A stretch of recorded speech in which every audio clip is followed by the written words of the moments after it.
みんなの前でお風呂入るよって、言われてる時からもうみんなは気づいててで戻ってきた時には多分もう顔がちょっとごめんなさい。It's okay. It's okay. まあお風呂もありましたし、また夜、それ以上のことがありました。はい。 Blumidaji Anaso Hawkinson. 오늘 드디어 일본 대표 엔터회사 자니즈의 실체에 대해 영국 BBC에서 방송을 했는데요. 안에 있는 내용은 정말 충격적이었습니다.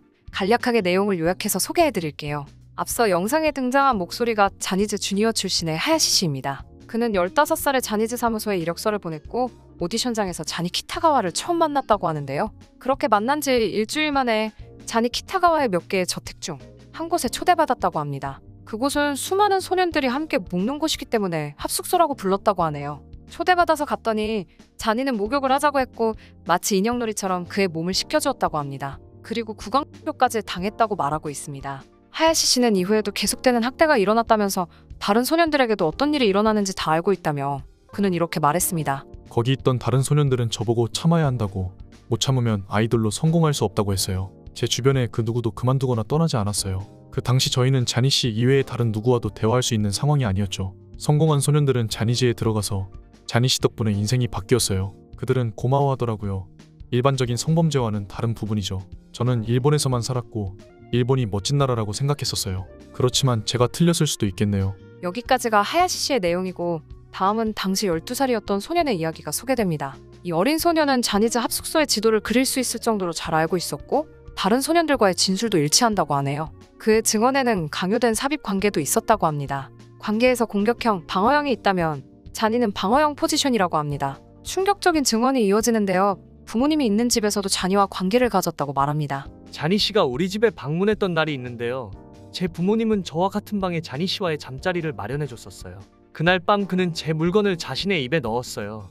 믿기 힘드시겠지만 옆방에서는 부모님이 주무시고 계셨죠. 정말 소름 돋고 충격적인 내용이죠.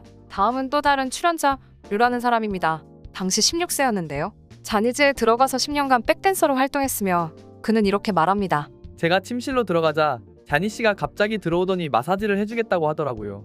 저를 만지는 손이 점점 아래로 더 내려가더라고요. 어느 순간 선을 넘는 느낌이어서 하지 말라고 말했어요.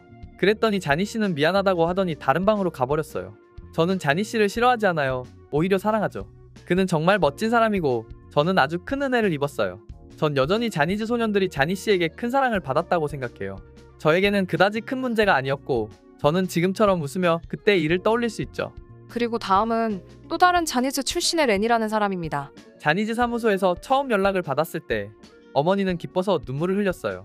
렌이 이만큼이나 돈을 벌 수 있다니 라며 기뻐했죠. 현재는 오사카의 술집에서 일하는 그는 혹시라도 자니 키타가와가 성적 요구를 했다면 받아들였을 것 같냐는 BBC 기자의 질문에 이렇게 대답합니다. 우리 가족은 형편이 좋지 않았어요. 저는 유명해지는 걸 꿈꿨기 때문에 받아들였을 것 같아요. BBC는 이 사람들의 인터뷰 장면이 나온 후 그루밍에 길들여진 전형적인 모습이라고 말하며 이런 피해 남성들을 돕는 치료사 노부키 씨는 이렇게 말합니다. 일본에는 수치심 문화가 있어요. 개인적인 문제가 있어도 그 문제에 대해 공개적으로 말하지 않죠. 이런 식의 학대는 가해자와 피해자 사이에 특별한 관계를 만들어요. 그루밍의 핵심인 부분이죠. 이런 일이 일어나도 일본 대중들과 미디어들이 조용한 이유에는 뭐가 있을까요? 자니즈에 소속된 연예인들은 시청자, 청취자들을 끌어내기가 굉장히 용이하고 결국 이것들은 언론의 광고 수익으로 이어진다고 하네요. 또 자니즈 아이돌을 잘 홍보해주면 더 유명한 아이돌에 대한 접근도 허용되고 자니즈 소속사의 호의를 받을 수 있다고 하네요. 갑자기 일본 국영방송 NHK에 그 방송이 생각나네요. 스톤즈 스노만 앉혀놓고 외국인들 불러서 해외 팬들이라고 그래미 따주세요 했는데 찾아보니 일본 내 외국인 모델 에이전시에 소속된 사람이었죠. 실제로 도쿄 법원에서 자니 키타가와가 소년들에게 한 행위가 모두 진실이라고 판결문에 나왔음에도 불구하고 일본 대중들은 외면했고 자니 키타가와는 그 이후 잘 먹고 잘 살았다고 소개되고 있습니다. BBC의 취재에 응한 나카무라 기자는 이렇게 말합니다. 일본에서는 남성 간 성관계나 연애를 믿지 않는 분위기예요. 피해자들의 이야기가 뭉개진 것에 화가 나요. 지난 23년간 이 일 때문에 절망했었죠. BBC가 여러 차례 의견을 요청한 후에 지금의 사장인 후지시마 줄리는 이렇게 말합니다. 자니 키타가와 씨 사망 이후 우리는 법과 규정을 준수하는 시대에 맞는 투명한 조직을 만들기 위해 전문가들과 노력하고 있어요. 그리고 2023년 새로운 회사 구조와 시스템을 발표하고 시행할 계획입니다.